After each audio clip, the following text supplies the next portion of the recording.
Now, NDE Radio, a weekly exploration of near-death experiences and similar encounters with the other side. Now, here's your host, Lee Witting. Welcome to NDE Radio with Lee Witting, whether you're listening on TalkZone, by podcast, through the archives of our ad-free shows on our YouTube channel, or by connecting through our Facebook page. By his own report, Charles Dickens received a transformative, loving message in a dream vision many attribute to Jesus' mother, Mary. It happened in 1844, shortly after Dickens' novel A Christmas Carol had been published, and his book was already luring people back to the celebration of Jesus' birth and the care for others embodied in Jesus' teachings. Dickens' novel dramatizes a Christmastide, spiritually transformative experience for Ebenezer Scrooge, a greedy businessman who is visited by the ghost of his deceased business partner, Jacob Marley, and spirits embodied as Christmas past, present, and to come. Marley describes ghosts on the earth as trapped in a purgatory of their own making, filled with regrets for their wasted lives of selfishness and memories of the harm they did to others. As they fly about the earth, they see living people in need. They yearn to help them, but now cannot. Their suffering is immense, and Marley endeavors to save his partner Scrooge from a similar fate. He tells Scrooge that his only hope lies in the visit of three spirits and the life review they will provide to him. Only that life review could change Scrooge's hardened heart. Dickens' story has had an enormous impact on millions of people over the last 180 years, and Mary's comforting gift of thanks is really well-deserved.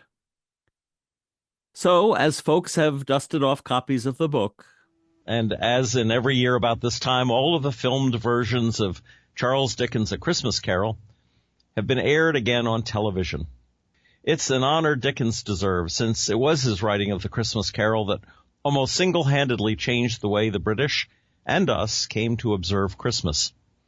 Dickens was writing during the industrial age of England when people were moving to the city and leaving their traditions. Gifts were given on Boxing Day, but some religions, such as the Puritans, even considered Christmas more pagan than Christian. Father Christmas was a character more like the pagan Green Man, bringing joy to the dark time of the year. But before Dickens' tale, published on December 19th, 1843, the tradition was dying out in England. Dickens and Washington Irving had met and agreed that the reestablishment of a celebrational tradition of Christmas might be good for their industrial age. But it was Dickens who emphasized the notion that Jesus' birth was best celebrated in meeting the needs of our fellow men. Generally speaking, the movie dialogues follow Dickens' writing pretty closely. But the special effects of the ghostly scenes are given over to the special effects teams and the technology of the day. So I thought it might be of interest to actually hear Dickens' own descriptions of Scrooge's visions, especially since Charles Dickens reported having an encounter with the other side himself. So let me begin with that. In an article titled "The Night Dickens Had a Marian Vision," which appeared in the Catholic Herald, William Oddy, author of Dickens and Carlyle, The Question of Influence, provided the text of a letter Dickens wrote to John Forster. Oddy wrote, "It seems Dickens in 1844 underwent a religious experience, which he described vividly in a letter to Forster. Let me tell you," Dickens wrote from Venice, "of a curious dream I had last Monday night, and of the fragments of reality I can collect, which helped to make it up. In an indistinct place, which was quite sublime in its indistinctness, I was visited by a spirit. I could not make out the face, nor do I recollect that I desired to do so. It wore a blue drapery, as the Madonna might in a picture by Raphael, and bore no resemblance to anyone I have ever known except in stature. It was so full of compassion and sorrow for me that it cut me to the heart, and I said, sobbing, 'Oh, give me some token that you have really visited me. Answer me one question,' I said, in an agony of entreaty lest it should leave me. 'What is the true religion?' As it paused a moment without replying, I said, "Good God," in such an agony of haste lest it should go away, "you think, as I do, that the form of religion does not so greatly matter if we try to do good?"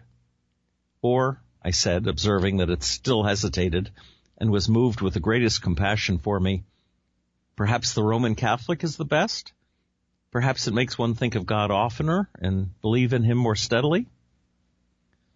"For you," said the Spirit, full of such heavenly tenderness for me that I felt as if my heart would break, "for you it is the best." Then I awoke with the tears running down my face and myself in exactly the condition of the dream. It was just dawn. Now, Odie writes, was this a vision of the Blessed Virgin Mary, as many Catholics will naturally assume? During the course of the dream, Dickens made the assumption that he was speaking to his wife's sister, Mary Hogarth, who had died in 1837 and whom he had dearly loved, though he also perceived that the spirit, quote, "bore no resemblance to anyone I have known," unquote. But he also explained the dream afterwards in explicitly Catholic terms, pointing out that there was, quote, "a great altar in our bedroom," unquote, where Mass had once regularly been said, and that he had been listening to the convent bells, which rang at intervals in the night, and so had thought, no doubt, of Roman Catholic services. "Put the case," Dickens wrote to Forster, "of that wish," the ambition he had expressed in an earlier letter to leave in his writings his hand upon the time, with one tender touch for the mass of toiling people that nothing could obliterate, being fulfilled by any agency in which I had no hand. And I wonder whether I should regard it as a dream or an actual vision. Odie writes, a vision of the Blessed Virgin, strengthening what was to become Dickens' lifelong vocation of fighting in his writings for the mass of toiling people. It is worth repeating that Dickens himself certainly wondered whether this was indeed an actual vision, and if a vision, of whom else. Well, let's go on and pick up with some of the descriptions in the Christmas Carol of the spirits that Scrooge beheld. I'm going to start with Marley's ghost. The cellar door flew open with a booming sound, and then he heard the noise much louder on the floors below, then coming up the stairs, then coming straight towards the door. "It's humbug still," said Scrooge. "I won't believe it." His color changed, though, when, without a pause, it came on through the heavy door and passed into the room before his eyes. Upon its coming in, the dying flame leaped up as though it cried, "I know him, Marley's ghost," and fell again. The same face, the very same, Marley in his pigtail, usual waistcoat, tights and boots, the tassels on the latter bristling like his pigtail and his coat skirts, and the hair upon his head. The chain he drew was clasped about his middle. It was long and wound about him like a tail, and it was made, for Scrooge observed it closely, of cash boxes, keys, padlocks, ledgers, deeds, and heavy purses wrought in steel. His body was transparent, so that Scrooge, observing him and looking through his waistcoat, could see the 2 buttons on his coat behind. Scrooge had often heard it said that Marley had no bowels, but he never had believed it until now. No, nor did he believe it even now, though he looked the phantom through and through and saw it standing before him, though he felt the chilling influence of its death-cold eyes, and marked the very texture of the folded kerchief bound about its head and chin, which wrapper he had not observed before. He was still incredulous and fought against his senses. "How now?" said Scrooge, caustic and cold as ever. "What do you want with me?" "Much." Marley's voice, no doubt about it. "Who are you?" "Ask me who I was." "Who were you then?" said Scrooge, raising his voice. "You're particular for a shade." He was going to say to a shade, but substituted this as more appropriate. "In life, I was your partner, Jacob Marley." Can you sit down?" asked Scrooge, looking doubtfully at him. "I can." "Do it, then." Scrooge asked the question because he didn't know whether a ghost so transparent might find himself in a condition to take a chair, and felt that in the event of its being impossible, it might involve the necessity of an embarrassing explanation. But the ghost sat down on the opposite side of the fireplace, as if he were quite used to it. "You don't believe in me," observed the ghost. "I don't," said Scrooge. "What evidence would you have of my reality beyond that of your senses?" "I don't know," said Scrooge. "Why do you doubt your senses?" "Because," said Scrooge, "a little thing affects them. A slight disorder of the stomach makes them cheats. You may be an undigested bit of beef, a blot of mustard, a crumb of cheese, a fragment of an underdone potato. There's much more of gravy than of grave about you, whatever you are." Scrooge was not much in the habit of cracking jokes, nor did he feel in his heart by any means waggish then. The truth is that he tried to be smart as a means of distracting his own attention and keeping down his terror, for the spectre's voice disturbed the very marrow in his bones.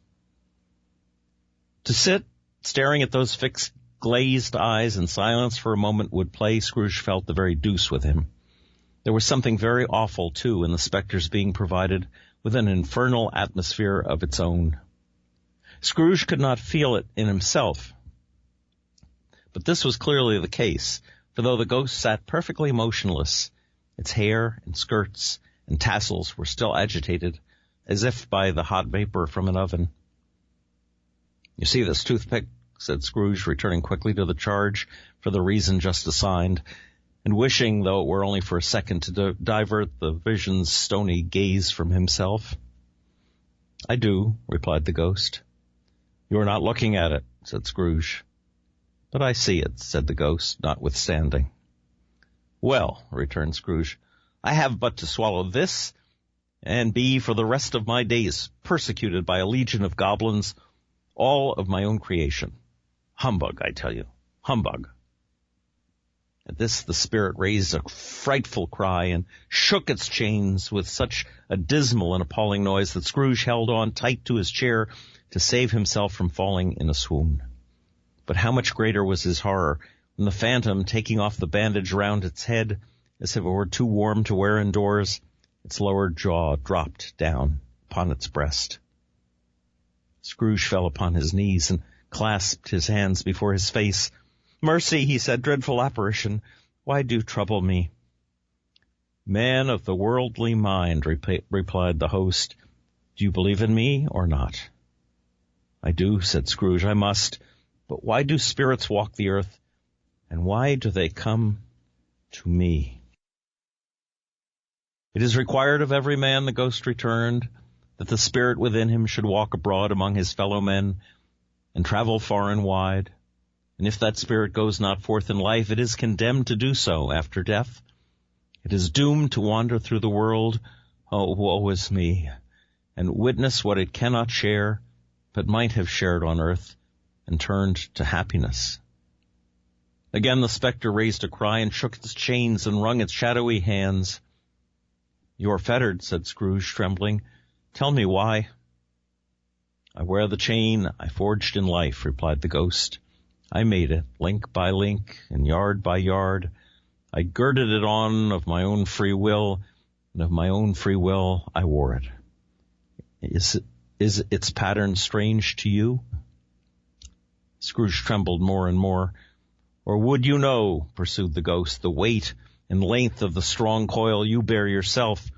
It was full as heavy and as long as this 7 Christmas Eves ago. You have labored on it since. It is a ponderous chain." Scrooge glanced about him on the floor in the expectation of finding himself surrounded by some 50 or 60 fathoms of iron cable, but he could see nothing. "Jacob," he said imploringly, "old Jacob Marley, tell me more. Speak comfort to me, Jacob." "I have none to give," the ghost replied. "It comes from other regions, Ebenezer Scrooge, and is conveyed by other ministers to other kinds of men. Nor can I tell you what I would. A very little more is all permitted to me. I cannot rest, I cannot stay, I cannot linger anywhere. My spirit never walked beyond our counting-house. Mark me, in life my spirit never roved beyond the narrow limits of our money-changing hole, and weary journeys lie before me. It was a habit with Scrooge, whenever he became thoughtful, to put his hands in his breeches pockets. Pondering on what the host had said, he did so now, but without lifting up his eyes or getting off his knees. "You must have been very slow about it, Jacob," Scrooge observed in a businesslike manner, though with humility and deference. "Slow," the ghost repeated. 7 years dead, mused Scrooge, and traveling all the time. "The whole time," said the ghost. "No rest, no peace, incessant torture of remorse." "You travel fast," said Scrooge. "On the wings of the wind," replied the ghost. "You might have got over a great quantity of ground in 7 years," said Scrooge. The ghost, on hearing this, set up another cry and clanked its chains so hideously in the dead silence of the night that the ward would have been justified in indicting it for a nuisance. "O captive bound and double iron," cried the phantom, "not to know that ages of incessant labor by immortal creatures for this earth must pass into eternity before the good of which it is susceptible is all developed. Not to know that any Christian spirit working kindly in its little sphere, whatever it may be, will find its mortal life too short for its vast means of usefulness. Not to know that no space of regret can make amends for one's life opportunity misused. Yet such was I. Oh, such was I." "But you are always a good man of business, Jacob," faltered Scrooge, who now began to apply this to himself. "Business?" cried the ghost, wringing its hands again. "Mankind was my business. The common welfare was my business. Charity, mercy, forbearance, and benevolence were all my business. The dealings of my trade were but a drop of water in the comprehensive ocean of my business." It held up its chain at arm's length, as if they were the cause of all its unavailing grief, and flung it heavily upon the ground again. "At this time of the rolling year," the spectre said, "I suffer most. Why did I walk through crowds of fellow beings with my eyes turned down, and never raise them to that blessed star which led the wise men to a poor abode? Were there no poor homes to which its light would have conducted me?" Scrooge was very much dismayed to hear the spectre going on at this rate, and began to quake exceedingly. "Hear me," cried the ghost. "My time is nearly gone." "I will," said Scrooge, "but don't be hard upon me. Don't be flowery, Jacob, pray. How is it that I appear before you in a shape that you can see, I may not tell? I have sat invisible beside you many and many a day." It was not an agreeable idea. Scrooge shivered and wiped the perspiration from his brow. "That is no light part of my penance," pursued the ghost. "I am here tonight to warn you that you have yet a chance and hope of escaping my fate, a chance and hope of my procuring Ebenezer." "You are always a good friend to me," said Scrooge. "Thank ye." "You will be haunted," resumed the ghost, "by 3 spirits. Scrooge's countenance fell almost as low as the ghost's had done. "Is that the chance and hope you mentioned, Jacob?" he demanded in a faltering voice. "It is." I think I'd rather not," said Scrooge. "Without their visits," said the ghost, "you cannot hope to shun the path I tread. Expect the first tomorrow when the bell tolls 1. "Couldn't I take 'em all at once and have it over, Jacob?" hinted Scrooge. "Expect the second on the next night at the same hour, the third upon the next night, when the last stroke of 12 has ceased to vibrate. Look to see me no more, and look that, for your own sake, you remember what has passed between us." When it had said these words, the spectre took its wrapper from the table and bound it round its head as before.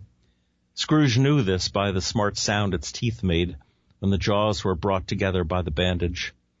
He ventured to raise his eyes again and found his supernatural visitor confronting him in an erect attitude, with its chain wound over and about its arm. The apparition walked backward from him, and at every step it took, the window raised itself a little, so that when the spectre reached it, it was wide open. It beckoned Scrooge to approach, which he did. When they were within 2 paces of each other, Marley's ghost held up its hand, warning him to come no nearer. Scrooge stopped. Not so much in obedience as in surprise and fear, for on the raising of the hand he became sensible of confused noises in the air, incoherent sounds of lamentation and regret, wailings inexpressibly sorrowful and self-accusatory. The spectre, after listening for a moment, joined in the mournful dirge and floated out upon the bleak, dark night. Scrooge followed to the window. Desperate in his curiosity, he looked out. The air was filled with phantoms, wandering hither and thither in restless haste, and moaning as they went. Every one of them wore chains like Marley's ghost. Some few, they might be guilty governments, were linked together. None were free. Many had been personally known to Scrooge in their lives. He had been quite familiar with one old ghost in a white waistcoat with a monstrous iron safe attached to its ankle, who cried piteously at being unable to assist a wretched woman with an infant whom he saw below upon a doorstep. The misery with them all was, clearly, that they sought to interfere for good in human matters and had lost the power forever. Whether these creatures faded into mist or mist enshrouded them, he could not tell. But they and their spirit voices faded together, and the night became as it had been when he walked home. He spoke before the hour bell sounded, which it now did with a deep, dull, hollow, melancholy 1. Light flashed up in the room where, upon the instant, and the curtains of his bed were drawn. The curtains of his bed were drawn aside, I tell you, by a hand. Not the curtains at his feet, nor the curtains at his back, but those to which his face was addressed. The curtains of his bed were drawn aside, and Scrooge, starting up in a half-recumbent attitude, found himself face to face with the unearthly visitor who drew them. As close to it as I am now to you, and I am standing in the spirit of your elbow. It was a strange figure, like a child, yet not so like a child as like an old man, viewed through some supernatural medium which gave him the appearance of having receded from the view and being diminished to a child's proportions. Its hair, which hung about its neck and down its back, was white as if with age, and yet the face had not a wrinkle in it, and the tenderest bloom was on the skin. The arm was very long and muscular. The hands were the same, as if its hold were of uncommon strength. Its legs and feet, most delicately formed, were, like those upper members, spare. It wore a tunic of the purest white, and round its waist was bound a lustrous belt, the sheen of which was beautiful. It held a branch of fresh green holly in its hand, and in singular contradiction to that wintry emblem, had its dress trimmed with summer flowers. But the strangest thing about it was that from the crown of its head there sprung a bright, clear jet of light, by which all this was visible, and which was doubtless the occasion of its using, in the duller moments, a great extinguisher for a cap, which it now held under its arm. Even this, though, when Scrooge looked at it with increasing steadiness, was not its strangest quality. For as its belt sparkled and glittered now in one part and now in another, and what was light one instant at another time was dark, so the figure itself fluctuated in its distinctness, being now a thing with one arm, now with one leg, now with 20 legs, now a pair of legs without a head, now a head without a body, of which dissolving parts no outline would be visible in the dense gloom wherein they melted away. And in the very wonder of this, it would be itself again distinct and clear as ever. "Are you the spirit, sir, whose coming was foretold to me?" asked Scrooge. "I am." The voice was soft and gentle, singularly low, as if instead of being so close beside him, it were at a distance. "Who and what are you?" Scrooge demanded. "I'm the ghost of Christmas past." "Long past?" inquired Scrooge, observant of its dwarfish stature. "No, your past." All right, let's turn to Christmas present. The moment Scrooge's hand was on the lock, a strange voice called him by his name and bade him enter. He obeyed. It was his own room, there was no doubt about that.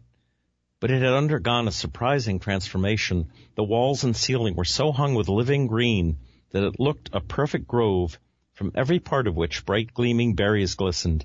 The crisp leaves of holly, mistletoe, and ivy reflected back the light, as if so many little mirrors had been scattered there, and such a mighty blaze went roaring up the chimney as that dull petrification of a hearth had never known in Scrooge's time, or Marley's, or for many and many a winter season gone. Heaped up on the floor to form a kind of throne were turkeys, geese, game, poultry, brawn, great joints of meat, suckling pigs, long wreaths of sausages, mince pies, plum puddings, barrels of oysters, red-hot chestnuts, cherry-cheeked apples, juicy oranges, luscious pears, immense twelfth cakes, and seething bowls of punch that made the chamber dim with their delicious steam. In easy state upon the couch there sat a jolly giant, glorious to see, who bore a glowing torch in shape not unlike Plenty's horn, and held it up, high up, to shed its light on Scrooge as he came peeping round the door. "Come in," exclaimed the ghost. "Come in and know me better, man." Scrooge entered timidly and hung his head before the spirit. He was not the dogged Scrooge he had been, and though the spirit's eyes were clear and kind, he did not like to meet them. "I am the ghost of Christmas present," said the spirit. "Look upon me." Scrooge reverently did so. It was clothed in one simple green robe or mantle bordered with white fur. This garment hung so loosely on the figure that its capacious breast was bare, as if it disdaining it to be warded or concealed by any artifice. Its feet, observable beneath the ample folds of the garment, were also bare, and on its head it wore no other covering than a holly wreath, set here and there with shining icicles.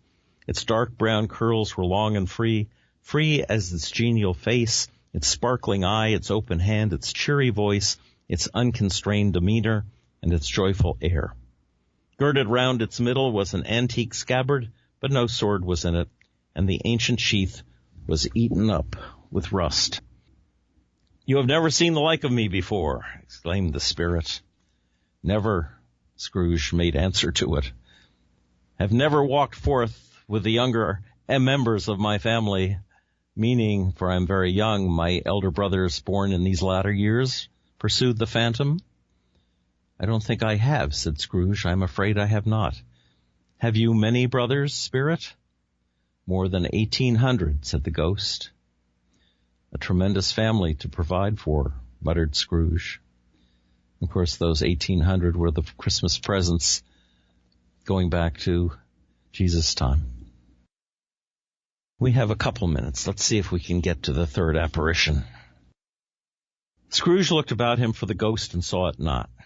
As the last stroke ceased to vibrate, he remembered the prediction of old Jacob Marley and lifted up his eyes, beheld a solemn phantom draped and hooded coming, like a mist along the ground, toward him. The phantom slowly, gravely, silently approached. When it came near him, Scrooge bent down upon his knee, for in the very air through which the spirit moved, it seemed to scatter gloom and mystery. It was shrouded in a deep black garment, which concealed its head, its face, its form, and left nothing of it visible save one outstretched hand. But for this, it would have been difficult to detach its figure from the night and separate it from the darkness by which it was surrounded. He felt that it was tall and stately when it came beside him, and that its mysterious presence filled him with a solemn dread. He knew no more, for the spirit neither spoke nor moved. "I am in the presence of the ghost of Christmas yet to come?" said Scrooge. The spirit answered not, but pointed onward with its hand. "You are about to show me shadows of the things that have not happened, but will happen in the time before us?" Scrooge pursued. Is that so, spirit?" The upper portion of the garment was contracted for an instant in its folds, as if the spirit had inclined its head. That was the only answer he received. Although well used to ghostly company by this time, Scrooge feared the silent shape so much that his legs trembled beneath him, and he found that he could hardly stand when he prepared to follow it. The spirit paused a moment, as observing his condition and giving him time to recover. But Scrooge was all the worse for this. It thrilled him with a vague, uncertain horror to know that behind the dusky shroud there were ghostly eyes intently fixed upon him, whilst he, though he stretched his own to the uttermost, could see nothing but a spectral hand and one great heap of black. Well, that's the description of Marley's ghost and Christmas past, present, and to come from Charles Dickens' brilliant The Christmas Carol. Let me add my thanks to Mary's gift of love to Charles Dickens for writing The Christmas Carol, and thanks to you for listening. If you'd like to hear this show again or any of our more than 500 archived ad-free NDE interviews, go to TalkZone's NDE Radio site and hit the Past Shows button, or go to our YouTube channel, NDE Radio with Lee Witting, where you can subscribe to and comment on the complete NDE Radio library. And listen next Monday, 11 a.m. Eastern at TalkZone for more NDE Radio. I'm your host, Lee Witting, saying once again, thanks for listening.